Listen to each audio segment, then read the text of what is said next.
Ya Muhammad, aku telah mendapat berita gembira dari Allah.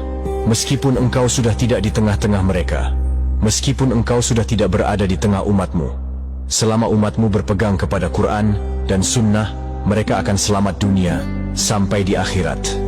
Mendengar ini, Rasulullah lalu tersenyum dan berkata, Alhamdulillah, segala puji bagi Allah.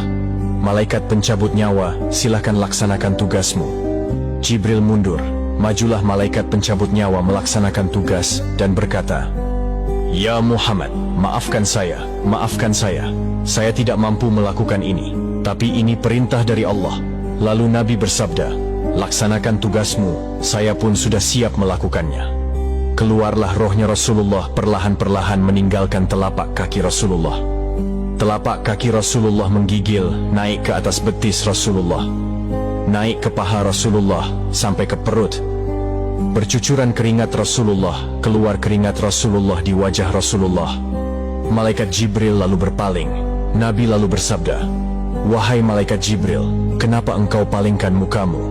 Apakah engkau jijik melihatku? Apa engkau jijik melihat wajah saya? Jibril bersabda, Ya Muhammad, ketahuilah demi Allah yang menguasai segala-galanya, tidak aku jijik melihat mukamu ya Muhammad. Aku tidak tega melihat engkau menghadapi sakaratul maut. Aku tidak mampu melihat engkau menghadapi sakaratul maut. Nabi lalu bersabda, Ya Jibril, ketahuilah, andai saja Allah tidak cinta kepadaku, andai saja Allah tidak sayang kepadaku, betapa sakitnya sakaratul maut ini. Tapi aku mohon kepada Allah, Ya Allah, jangan engkau timpahkan sakitnya sakaratul maut ini kepada umatku. Bebankan seluruh sakitnya sakaratul maut ini, bebankan seluruh sakitnya sakaratul maut ini hanya kepadaku. Jangan engkau berikan kepada umatku, Ya Allah. Begitulah cintanya Rasulullah kepada kita. Perlahan-lahan sampai ke tenggorokan. Sampai ke tenggorokan ruh Rasulullah, habis menggigil seluruh badan Rasulullah, ditinggal rohnya. Lalu di penghujung bibir, beliau mengucapkan, Pelihara solat kalian, pelihara solat kalian, pelihara solat kalian. Yang kedua, Rasulullah berpesan, pelihara wanita di antara kalian, pelihara anak-anak gadis kalian, pelihara istri-istri kalian. Dan yang terakhir beliau ucapkan, tidak satupun keluarga yang diucapkan. Beliau tidak mengucapkan Khadijah, Khadijah. Beliau tidak mengucapkan Aisyah. Beliau tidak mengucapkan Hasan, Husain. Siapa yang diucapkan Rasulullah? Ummati, ummati, ummati. Berangkat Rasulullah untuk selama-lamanya. Hebohlah Mekah, berduka seluruh kota Mekah. Abu Bakar menggigil, sahabat yang lain meneteskan air mata. Satu sahabat yang tidak mau menerima kenyataan adalah Umar bin Khattab.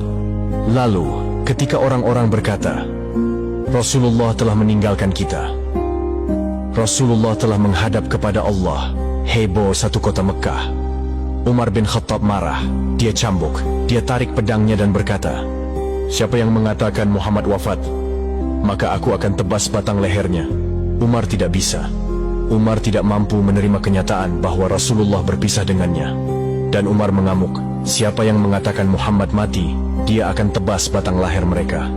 Lalu tampil Abu Bakar Siddiq, berdiri di depan rumah Rasulullah dan berkata, siapa yang menyembah Muhammad, sesungguhnya Muhammad telah menghadap kepada Tuhannya. Tapi siapa yang menghadap menyembah Allah, Allah tidak akan mati, Allah akan abadi selama-lamanya. Mendengar ini, lulai seluruh badan Umar, jatuh sempoyongan, tidak mampu berdiri. Begitu menyadari Rasulullah telah meninggalkannya, begitulah para sahabat yang mencintai Rasulullah.